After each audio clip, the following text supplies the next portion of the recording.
नमस्ते वासुदेवाय।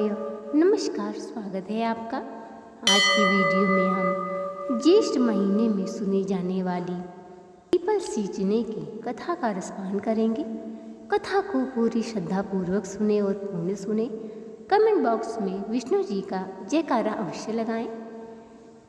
कथा के अनुसार एक समय की बात है, एक गांव में एक भाभी अपनी ननद के साथ रहती थी। जब उनकी सास की मृत्यु हुई तो उन्होंने अपनी पुत्री को देते हुए कहा कि ये बहू, मेरी पुत्री का हमेशा ख्याल रखना।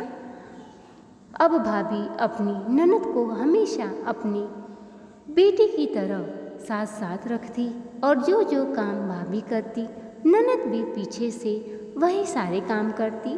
उसका भाई भी अपनी बहन को बहुत ही अच्छे से और लाड़ प्यार से रखता था।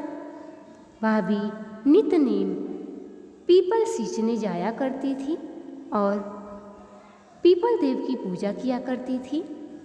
इसी प्रकार ज्येष्ठ के महीने में भाभी जब पीपल सींचने जाती तो पीपल देव से कहती कि हे पीपल देव, मैंने आपकी नित नेम पूजा की है, मुझे एक सुंदर पुत्र प्रदान करें। यह सुनकर ननद भी उसी प्रकार प्रार्थना करती कि हे पीपल देव, जो भाभी ने मांगा है मुझे भी वही वरदान दे।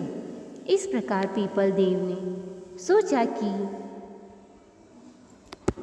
भाभी का तो विवाह हो चुका है, परंतु यह कन्या तो कुंवारी है, इसे मैं पुत्र कैसे दूं? परंतु पीपल सींचने की वजह से और रोज वरदान मांगने की वजह से पीपल देव ने उसका मनोकामना पूर्ण कर दी।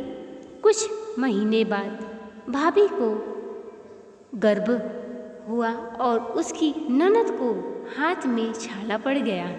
9 महीने के बाद भाभी के गर्भ से एक सुंदर पुत्र पैदा हुआ और ननद के हाथ का जब छाला फूटा तो उसमें से एक सुंदर पुत्र निकला। अब तो भाभी चिंता में पड़ गई कि मैं क्या करूं। तब उसने पूरे गांव में कहलवा दिया कि मुझे जुड़वा पुत्र हुए हैं। इसके बाद उसके यहाँ धूमधाम से सारे गांव में न्योता दिया गया और सबको भोजन करवाया गया। अब ननद और भाभी दोनों पुत्रों का लालन पालन करने लगी। एक बार नदी किनारे ननद और भाभी दोनों गई हुई थी। संयोगवश उसका भाई भी वहीं पर बैठा था। भाभी नदी किनारे पानी भरने गई और ननद वहीं बैठकर दोनों पुत्रों का देखभाल कर रही थी और कहने लगी कि बोल रहे पुत्र, कुंवारी माँ के बेटे, तू किसका पुत्र है और कहाँ से आया?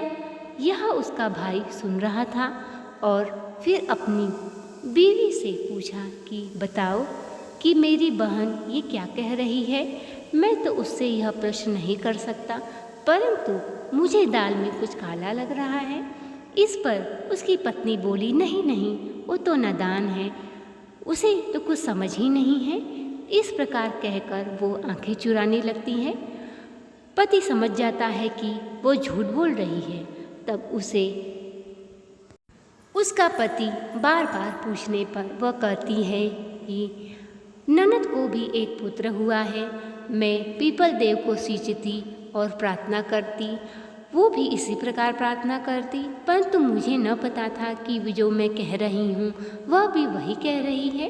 पीपल देव ने उसके हाथ में छाले से एक पुत्र दिया है। अब तो भाई सर पकड़ के बैठ गया और उसी रात्रि को पीपल देव के पास जाके कहा कि हे पीपल देव, इस पुत्र को आप वापस ले लें, क्योंकि मेरी बहन नादान है और कुंवारी है। अगर किसी को भी इस बात की खबर हुई तो मेरी बहन का विवाह नहीं हो पाएगा। पीपल देव उसी समय पीपल का पेड़ बीच में से फटा और वह पुत्र उसी में समा गया। अब तो पीपल के बीचों बीच दरार पड़ गई। अगले दिन जब गांव वालों ने देखा तब कहने लगे कि यहाँ पर लगता है पीपल देव प्रकट हुए थे, परंतु कुछ ने कहा कि नहीं, अब तो लग रहा है यहाँ पे भूत पिशाचों का वास हो गया है। कुछ ने कहा कि लगता है लक्ष्मी और नारायण भगवान जी यहाँ पर रात को प्रकट हुए थे। जितने मुंह उतनी बातें होने लगी। कुछ समय के पश्चात भाई ने यज्ञ का आयोजन किया था। बड़े बड़े ऋषि मुनियों को आमंत्रण दिया। उसी में एक अत्यंत ही दिव्य और ज्ञान पुरुष आए। उन्होंने जब यज्ञ करना शुरू किया तो यज्ञ में अग्नि प्रज्वलित नहीं हो रही थी। ज्ञानी पुरुष ने कहा कि तुम्हारा कोई भतीजा हो तो उसे ले आओ। तब भाई कहने लगा कि मेरी बहन का तो विवाह नहीं हुआ है, तो मैं भतीजा कहाँ से लाऊं? तब ज्ञानी पुरुष ने कहा कि अपनी बहन को बुलाओ। बहन आई, अग्नि प्रज्वलित करने लगी, परंतु अग्नि प्रज्वलित नहीं हुई। तब उस ज्ञानी पुरुष ने कहा कि तुमने जिस भतीजे को पीपल देव को समर्पित किया है, उस भतीजे को बुलाओ। इस पर गांव वाले सुनकर आश्चर्य में पड़ गए और सारे गांव वाले उसके ऊपर दबाव डालने लगे कि तुम तो बड़े ही महान हो। तुम्हारी बहन ने पीपल देव से वरदान मांगा और पीपल देव ने उसे वरदान स्वरूप एक पुत्र दिया। ये तो बड़े ही खुशी और सम्मान की बात है। इस प्रकार भाई पीपल देव के पास गया और अपनी गलती के लिए क्षमा मांगने लगा। पीपल देव से उसने कहा कि मुझे मेरे भतीजे को आप पुनः वापस करें।